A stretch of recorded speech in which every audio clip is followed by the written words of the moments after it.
Halilintar minta hotel usut HP Rizky Bilar dan Crazy Rich Medan yang hilang saat acara pesta ulang tahunnya ke-27 tahun pada Sabtu tanggal 20 November tahun 2021. Diketahui, handphone atau HP Rizky Bilar dan Crazy Rich Medan hilang di acara Atta Halilintar. Suami Aurel Hermansyah sebut mau menggantinya, tapi ia mengatakan jika kedua sahabatnya itu akan menolak. Ponsel milik Rizky Bilar dan Indra Kents hilang saat hadiri acara ulang tahun Atta Halilintar.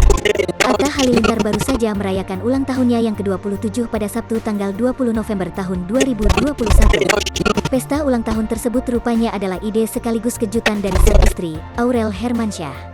Acara tersebut digelar dengan meriah di satu hotel mewah.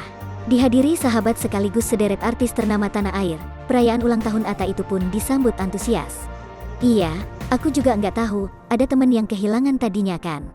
Lagi ada yang manggung, di meja ditinggalin katanya HP-nya kalau nggak salah begitu ya. Tahu-tahu pas balik nggak ada, ucap Atta Halilintar, dilansir Tribun Style dari YouTube Kobas TV pada Senin, tanggal 22 November tahun 2021. Tak hanya Rizky Bilar, rupanya Crazy Rich Medan bernama Indra Kesuma alias Indra Kents juga mengalami hal serupa. Kalau nggak salah Indra Kents ya Bilar juga, tapi katanya Bilar kejatuhan di mana gitu nggak tahu aku, imbuh Atta. Saat ini, suami Aurel Hermansyah itu tengah meminta pihak hotel untuk mengusut kejadian tersebut.